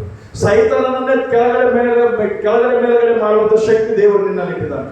ಯಾಕಂದ್ರೆ ದೇವರ ತೇಜಸ್ಸು ನಿನ್ನ ಮೇಲಿದೆ, ದೇವರ ಶಕ್ತಿ ನಿನ್ನ ಮೇಲಿದೆ. ಸೈತಾನನಿಗೆ ಭಯಪಡುವ ಅಗತ್ಯನೇ ಇಲ್ಲ. ಸೈತಾನನ ಕಾರ್ಯಗಳೆಲ್ಲ ಕೂಡ ಏನಂದ್ರೆ ಯಾವುದೇ ಮಂತ್ರತಂತ್ರಗಳಾಗಿರ್ಲಿ, ಏನೇ ಕಾರ್ಯಗಳಾಗಿರ್ಲಿ, ಅವೆಲ್ಲ ಸೈತಾನನ ತಂತ್ರಗಳೇ. ನಾವು ಸೈತಾನನನ್ನೇ ಸೋಲಿಸಿದ್ರೆ ಇವೆಲ್ಲ ಎಷ್ಟು ಯಾವುದು ಲೆಕ್ಕಕ್ಕೆ ಬರಲ್ಲ. ಆದ ಕಾರಣ ಕರ್ತನಲ್ಲಿ ಪ್ರೇರೆ, ದೇವರು ಎಲ್ಲವನ್ನು ಕೂಡ ಚೆನ್ನಾಗಿ ಮಾಡುವ ದೇವರೇ. ನಿನ್ನ ಕುಟುಂಬವನ್ನು ಚೆನ್ನಾಗಿ ಮಾಡುವ ದೇವರು, ನಿನ್ನ ಜೀವಿತವನ್ನು ಚೆನ್ನಾಗಿ ಮಾಡುವ ದೇವರು, ನಿನ್ನ ಜೀವಿತದಲ್ಲಿ ಅದ್ಭುತ ಮಾಡುವ ದೇವರು. ಅದಕ್ಕಾಗದ ಸಮ್ಮುಖದಲ್ಲಿ ಪ್ರಿಯರೇ, ಆತನ ನಂಬಿರುವಂತಹ ಮಕ್ಕಳಾಗಿರುವಂತಹ ನಮ್ಮ ಜೀವನದಲ್ಲಿ ಅನೇಕ ಅದ್ಭುತಗಳನ್ನು ಆತನು ಮಾಡಲು ಶಕ್ತನಾಗಿದ್ದಾನೆ. ಆದ ಕಾರಣ ಆತನ ಬಳಿಗೆ ಬಂದಿರುವಂತಹ ನಾವೆಲ್ಲರೂ ಕೂಡ ನಮ್ಮನ್ನು ತಗ್ಗಿಸಿಕೊಂಡು ಆತನ ಸಮ್ಮುಖದಲ್ಲಿ ಪ್ರಾರ್ಥನೆ ಮಾಡುವಾಗ ನಮ್ಮ ಪ್ರಾರ್ಥನೆಯನ್ನು ಕೇಳಿ ಸೈತಾನನ ಕ್ರಿಯೆಗಳನ್ನು ದೇವರು ಲಯಪಡಿಸುತ್ತಾನೆ. 1ನೇ ಯೋಹಾನ ಬರೆದ ಪತ್ರಿಕೆಯಲ್ಲಿ 3ನೇ ಅಧ್ಯಾಯ 8ನೇ ವಚನದಲ್ಲಿ ಬರೆಯಲ್ಪಟ್ಟಿದೆ. ನೋಡಿ, ದೇವರು ಪ್ರತ್ಯಕ್ಷನಾಗ್ತಾನೆ. ಅಲ್ಲಿ ಮಾತನಾಡ್ತಿರುವಂತ ಮಾತು ಚೆನ್ನಾಗಿದೆ. ತೆಲುಗು ಕೂಡ ಚದವಂడి. ಸೈತಾನ ಕ್ರಿಯೆಗಳನ್ನು ಲಯಪಡಿಸುವುದಕ್ಕೆ ಪಾಪ ಮಾಡುವವನು ಸೈತಾನನಿಂದ ಹುಟ್ಟಿದವನಾಗಿದ್ದಾನೆ. ಆದಿಯಿಂದಲೂ ಸೈತಾನನು ಪಾಪ ಮಾಡುವವನಾಗಿ ಪಾಪ ಮಾಡುವವನಾಗಿದ್ದಾನಲ್ಲ, ಸೈತಾನನ ಕೆಲಸಗಳನ್ನು ಲಯ ಮಾಡುವುದಕ್ಕೋಸ್ಕರವೇ ದೇವಕುಮಾರನು ಪ್ರತ್ಯಕ್ಷನಾದನು. ದೇವಕುಮಾರನು ಏನಾದನು? ಪ್ರತ್ಯಕ್ಷನಾದನು. ಸೈತಾನ ಕ್ರಿಯೆಯನ್ನು ಲಯಪಡಿಸುವುದಕ್ಕೆ దేవుడు అపవాది యొక్క క్రియలను లయపరచుటకే దేవుని కుమారుడు ప్రత్యక్షమాయన. ఎవరి ద్వారా అపవాది క్రియలను లయపరచేది? నీ ద్వారానే. దేవునికి నువ్వు ఆయుధం, ఆయన చేతులు ఆయుధంగా నువ్వు వాడబడాలి. కాబట్టి ఈరోజు దేవుని మందిరానికి వచ్చినటువంటి నీవు సైతాన క్రియల్ని లయపరచే శక్తి దేవునికి అనుగ్రహించాడు. దేవుని తేజస్సు నీ మీద ఉంది. నీ ఇంట్లో ఎవరైనా బలహీనులుగా ఉన్నారా? మొదట ఏకాంతంగా వెళ్ళి ప్రార్థన చేయి. పలానా బాలేను, నీ నామంలో ప్రార్థన చేస్తాను, నీవు కార్యం చేయి. హల్లెలూయా. మొదట నీ ఇంట్లో నువ్వు ఏకాంతంగా కూర్చొని ప్రార్థన చేయి. దేవుని దగ్గర పర్మిషన్ తీసుకో. నా ఇంట్లో నా భార్యకు బాలేదు, ఆమె మీద నేను చేయించి ప్రార్థన చేస్తాను, ఆమెను స్వస్థపరచని ఏకాంతంగా ప్రార్థన చేసుకొని వచ్చి నీ భార్య కోసం ప్రార్థన చేయి. దేవుని జీవితంలో నీ ద్వారా ఆ కార్యం చేస్తాడు. హల్లెలూయా. నీ బిడ్డకు బాలేదా? అది వ్యక్తిగతంగా ప్రార్థన చేసుకో, చెయ్యి పెట్టి ప్రార్థన చేయి, దేవుడు స్వస్థపరుస్తాడు. నీ భర్తకు బాలేదా? ఏకాంతంగా ప్రార్థన చేయి, వచ్చి ప్రార్థన చేయి, నీ భర్తను స్వస్థపరుస్తాడు, నీ కుమారుడిని స్వస్థపరుస్తాడు. నీ ద్వారానే దేవుడు చేస్తాడు. పాస్టరే రావాలన్నది రూల్స్ లేదు. పాస్టర్ సంఘాన్ని నడిపించే వ్యక్తి, మిమ్మల్ని అందరూ నడిపించే వ్యక్తి, మిమ్మల్ని అందరూ ధైర్యపరిచే వ్యక్తి, మిమ్మల్ని అందరూ ప్రోత్సాహపరిచే వ్యక్తి, మిమ్మల్ని అందరినీ ఐక్యతలో నడిపించే వ్యక్తి పాస్టర్. కానీ మీ పనులు కొన్ని ఏవైతే ఉన్నాయి కుటుంబంలో, మీరు ఖచ్చితంగా దేవునికి ప్రత్యేకంగా ఏకాంతంగా ప్రార్థన చేసి మీరు ప్రార్థించి ప్రయత్నిస్తే దేవుడు అద్భుతాన్ని నీ జీవితంలో జరిగిస్తాడు. హల్లెలూయా. ಅಂತ ಕಾರ್ಯಗಳನ್ನು ಮಾಡುವುದಕ್ಕೆ ಯೆಹೋವನ ತೇಜಸ್ಸು, ಯೇಸು ಕ್ರಿಸ್ತನ ತೇಜಸ್ಸು, ಯೇಸು ಕ್ರಿಸ್ತನ ದೂತರು ಇಲ್ಲಿ ಸೇರಿ ಬಂದಿರುವಂತಹ ನಮ್ಮೆಲ್ಲರೊಂದಿಗೆ, ಪ್ರತಿಯೊಬ್ಬರೊಂದಿಗೆ, ಚಿಕ್ಕವರಾಗಿ ದೊಡ್ಡವರಾಗಿ ಎಲ್ಲರೊಂದಿಗೆ ಒಬ್ಬೊಬ್ಬ ದೂತರನ್ನು ದಂಡಾಗಿ ಇಳಿಸಿ ನಮ್ಮನ್ನು ಕಾಪಾಡಿ ಸಂರಕ್ಷಿಸಿ, ಸೈತಾನನ ಕ್ರಿಯೆಗಳನ್ನು ಲಯಪಡಿಸಿ ಸಂರಕ್ಷಿಸಿ ಅನೇಕರನ್ನು ಸೈತಾನನ ಬಂಧನಗಳಿಂದ ಬಿಡುಗಡೆ ಮಾಡಿ ತನ್ನ ಮಹಿಮೆಗಳ ರಾಜ್ಯದೊಳಗೆ ವಾರಸರನ್ನಾಗಿ ಸ್ವೀಕರಿಸಲಿ. ಆಮೆನ್. ಪ್ರಾರ್ಥನೆ ಮಾಡಿಕೊಳ್ಳೋಣ. ಎಲ್ಲರೂ ನಿಂತುಕೊಳ್ಳೋಣ. Thank you, Lord. Hallelujah. Hallelujah. Hallelujah. Hallelujah. Hallelujah. Hallelujah. Hallelujah. Hallelujah. Hallelujah. Hallelujah. Hallelujah. ಕರ್ತನ ಸಮ್ಮುಖದಲ್ಲಿ ನಾವು ಬೇಡಿಕೊಳ್ಳೋಣ. ಕರ್ತನೇ, ನನ್ನ ಬಳಿಯಲ್ಲಿ ಒಬ್ಬ ದೂತನಿರಬೇಕು, ನನ್ನೊಂದಿಗೆ ಒಬ್ಬ ದೂತನಿರಬೇಕು. ಆ ದೂತನು ಸೈತಾನನ ಕ್ರಿಯೆಗಳನ್ನೆಲ್ಲ ಲಯಪಡಿಸಬೇಕು. ನಾನು ಪ್ರಾರ್ಥನೆ ಮಾಡಿದಾಗಲ್ಲ, ನಾನು ಬೇಡಿಕೊಂಡಾಗೆಲ್ಲ ಕೂಡ ನನ್ನ ಜೀವನದಲ್ಲಿ ನಿನ್ನ ದೂತರನ್ನು ಕಳಿಸಿ ರಫಾಯೇಲನು, ಮಿಕಾಯೇಲನು, ಗಾಬ್ರಿಯೇಲನು ಅಪ್ಪ ಕರ್ತನೇ ಸ್ವಾಮಿ ನನ್ನ ಬಳಿಗೆ ಕಳಿಸಿ ನನ್ನ ಜೀವನದಲ್ಲಿ ನನ್ನ ಮೂಲಕ ಅನೇಕ ಕಾರ್ಯಗಳನ್ನು ಸ್ವಾಮಿ ನೀನು ಮಾಡಿದ್ದು ಕರ್ತನನ್ನು ಬೇಡಿಕೊಳ್ಳೋಣ. ದೇವರೇ ನಿನಗೆ ಸ್ತೋತ್ರ ಸ್ವಾಮಿ. ನಾನು ಪ್ರಾರ್ಥನೆ ಮಾಡಿದರೆ ಎಲ್ಲ ಕಾರ್ಯಗಳು ಕರ್ತನೇ ಸ್ವಾಮಿ ಅಪ್ಪ ಆಗಬೇಕು. ಕರ್ತನೇ ನಿನಗೆ ಸ್ತೋತ್ರ ಸ್ವಾಮಿ ಎಂದು ಕರ್ತನನ್ನು ಬೇಡಿಕೊಳ್ಳೋಣ. ಕರ್ತನಾದ ಯೇಸುವೇ ನಿನಗೆ ಸ್ತೋತ್ರ. ಈ ಸಮಯದಲ್ಲಿ ಬೇಬಿ ಪ್ರಶಾಂತಿರವರ ಆರೋಗ್ಯಕ್ಕಾಗಿ ಪ್ರಾರ್ಥನೆ ಮಾಡೋಣ. ಆ ಮಗಳು ಭಯಂಕರವಾದ ಮರಣಕರವಾದ ರೋಗದಲ್ಲಿ ನರಳುತ್ತಾ ಇದ್ದಾರೆ. ವಿಶ್ರಾಂತಮ್ಮ ಅವರ ಮಗಳು ಪ್ರಶಾಂತಿಯವರಿಗಾಗಿ ನಾವು ಎಲ್ಲರೂ ಸಭೆಯಾಗಿ ಪ್ರಾರ್ಥನೆ ಮಾಡೋಣ. ದೇವರೇ ನಿನಗೆ ಸ್ತೋತ್ರ ಸ್ವಾಮಿ. ಸ್ತೋತ್ರ ಕರ್ತನೆ. ದೇವಾ ನಿನಗೆ ಸ್ತೋತ್ರ ಸ್ವಾಮಿ. ಸ್ತೋತ್ರ ಕರ್ತನೆ. ಸ್ತೋತ್ರ ಸ್ವಾಮಿ. Hallelujah, hallelujah, hallelujah. ದೇವರನ್ನು ಬೇಡಿಕೊಳ್ಳೋ ಬಾಯಿ ತೆರೆದು ಕರ್ತನ ಸಮ್ಮುಖದಲ್ಲಿ ಪ್ರಾರ್ಥನೆ ಮಾಡ್ರಿ. ದೇವಾ ನಿನಗೆ ಸ್ತೋತ್ರ ಸ್ವಾಮಿ. ಸ್ತೋತ್ರ ಕರ್ತನೆ. ಸ್ತೋತ್ರ ಸ್ವಾಮಿ. ಸ್ತೋತ್ರ ಕರ್ತನೆ. ಸಮಯವನ್ನು ನೋಡಬೇಡ. ಸಮಯವು ಇನ್ನು ನಿಮಗೆ ಇನ್ನು ಮೇಲೆ ಸಿಗುವುದಿಲ್ಲ. ಕರ್ತನ ಸಮ್ಮುಖದಲ್ಲಿ ಪ್ರಾರ್ಥನೆ ಮಾಡಿಕೊಳ್ಳುವಾಗ ಕರ್ತನ ನಮ್ಮ ಪ್ರಾರ್ಥನೆಯನ್ನು ಕೇಳಿ ಅದ್ಭುತಗಳನ್ನು ಮಾಡುವವನಾಗಿದ್ದಾನೆ. ದೇವರೇ ನಿನ್ನ ಪರಿಶುದ್ಧ ನಾಮಕ್ಕೆ ಸ್ತೋತ್ರ ಸ್ವಾಮಿ. Hallelujah, hallelujah. ಕಡಲ ಮೇಲೆ ನಡೆದೆ ಎಲ್ಲ ಬಿರುಗಾಳಿ ಅಡಗಿಸಿದೆ,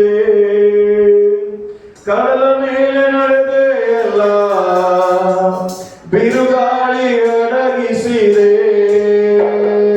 ಸೈತಾನನ ಜಯಿಸಿರುವೆ, ಸರ್ವಶಕ್ತ ನೀನೇ. ಸೈತಾನನ ಜಯಿಸಿರುವೆ, ಸರ್ವಶಕ್ತ ನೀನೇ. ಸಾಧ್ಯವು ಎಲ್ಲ ಸಾಧ್ಯವು,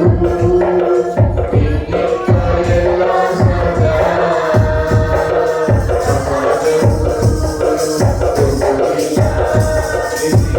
ಸಾಧ್ಯವು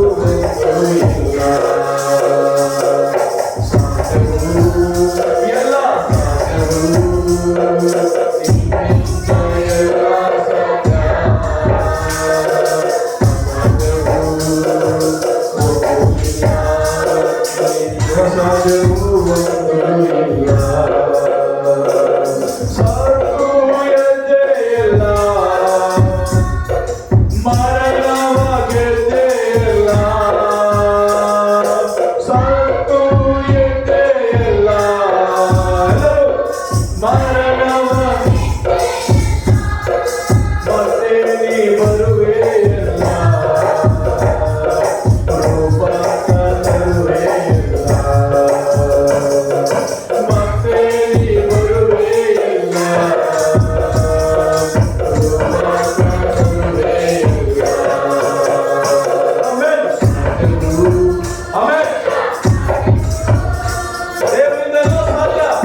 ಪ್ರಾರ್ಥನೆ ಮಾಡಿಕೊಳ್ಳ. ಎಲ್ಲರೂ ಕೂಡ ಪ್ರಾರ್ಥನೆ ಮಾಡ್ರಿ. ಪ್ರಶಾಂತಿ ಅವರಿಗಾಗಿ, ಸಹೋದರಿ ಪ್ರಶಾಂತಿ ಅವರಿಗಾಗಿ ಪ್ರಾರ್ಥನೆ ಮಾಡ್ರಿ. ಆ ಮಗಳ ಒಂದು ಸ್ವಸ್ಥತೆಗಾಗಿ, ಆರೋಗ್ಯಕ್ಕಾಗಿ ಎಲ್ಲರೂ ಪ್ರತಿಯೊಬ್ಬರು ಭಾರವುಳ್ಳವರಾಗಿ ಪ್ರಾರ್ಥನೆ ಮಾಡೋಣ. ಅಯ್ಯೋ ಪಾಪ ಅನ್ನೋದು ಬೇಡ. ಆದ್ಮೇಲೆ ಬದುಕಿದ್ದುವಾಗಲೇ, ಇನ್ನೂ ಜೀವದಿಂದ ಉಳಿದಿರುವಾಗಲೇ ನಾವು ಅವರನ್ನು ಪ್ರೀತಿಸಿ ಅವರ ಸ್ವಸ್ಥತೆಗಾಗಿ ನಾವು ಪ್ರಾರ್ಥನೆ ಮಾಡುವುದಾದರೆ ನಮ್ಮ ಪ್ರಾರ್ಥನೆಯನ್ನು ದೇವರು ಕೇಳುತ್ತಾನೆ. ಮನುಷ್ಯರ ಬಲಹೀನತೆಗಳನ್ನು ನೋಡೋದು ಬೇಡ. ದೇವರ ಶಕ್ತಿಯನ್ನು ಆಶ್ರಯಿಸಿಕೊಂಡು ದೇವರ ಶೂರ ಕಾರ್ಯಗಳನ್ನು ಮಾಡುವ ಮಕ್ಕಳಾಗೋಣ. ನಾವು ಬಲಹೀನವಾದ ವಿಷಯಗಳಿಗೆ ಮನಸ್ಸು ಕೊಡುವುದಾದರೆ ನಾವು ಬಲಹೀನರಾಗುತ್ತೇವೆ. ಬಲಹೀನರನ್ನು ಬಲಪಡಿಸಿಕೊಳ್ಳುವುದಕ್ಕಾಗಿ ನಾವು ಬಲವಂತರಾಗೋಣ. ಎಲ್ಲರೂ ಬಾಯಿ ತೆರೆದು ಪ್ರಾರ್ಥನೆ ಮಾಡ್ರಿ. ಎಲ್ಲರೂ ಬಾಯಿ ತೆರೆದು ಪ್ರಾರ್ಥನೆ ಮಾಡ್ರಿ. ಕರ್ತನೇ ಸ್ತೋತ್ರ ಸ್ವಾಮಿ ಎಂದು ನೋಡೋಣ. ಶಬ್ದರಾನ್ बैठ के ಪ್ರಶಾಂತಿ ಸಹೋದರಿ, ಆ ಸಹೋದರಿಯನ್ನು ಮುಟ್ಟು ಸ್ವಾಮಿ ಎಂದು ಪ್ರತಿಯೊಬ್ಬರು ಎಲ್ಲರೂ ಪ್ರಾರ್ಥನೆ ಮಾಡಿ. ಬಾಯಿ ತೆರೀರಿ. ಪುರುಷರು, ಸ್ತ್ರೀಯರು ಎಲ್ಲರೂ ಕೂಡ ಬಾಯಿ ತೆರೆದು, ದೇವರೇ ಆ ಮಗಳನ್ನು ಕರುಣಿಸು ಸ್ವಾಮಿ. ದೇವರೇ ನಿನ್ನ ಮಗಳನ್ನು ಕರುಣಿಸು ಸ್ವಾಮಿ. ನಿನ್ನ ಸೇವಕರ ಮುಖಾಂತರ ಮುಟ್ಟು ಕರ್ತನೆ. ದೇವರೇ ನಿನ್ನ ದೂತನನ್ನು ಕಳಿಸು ಸ್ವಾಮಿ. ಅಪ್ಪ ರಫಾಯಲನ್ನು ನಿನ್ನ ಮಗಳ ಬಳಿಗೆ ಕಳಿಸು ಸ್ವಾಮಿ.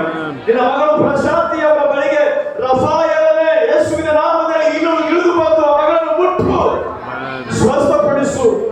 ಓ ಕರ್ತನೇ, ನಿನಗೆ ಸ್ತೋತ್ರ ಸ್ವಾಮಿ. ಎಲ್ಲರೂ ಬೇಡಿಕೊಳ್ಳೋಣ. ಕರ್ತನೇ ಆ ಮಗಳನ್ನು ಕರುಣಿಸಪ್ಪ. ಕರ್ತನ ಮಗಳನ್ನು ಮುಟ್ಟಪ್ಪ. ಕರ್ತನ ಮಗಳನ್ನು ಸ್ವಸ್ಥಪಡಿಸಪ್ಪ. ಆ ಮಗಳಿಗೆ ಆರೋಗ್ಯ ಕೊಡುತ್ತದೆ, ಆ ಮಗಳಿಗೆ ಬಲ ಕೊಡುತ್ತದೆ, ಆ ಮಗಳಿಗೆ ಶಕ್ತಿ ಕೊಡುತ್ತದೆ.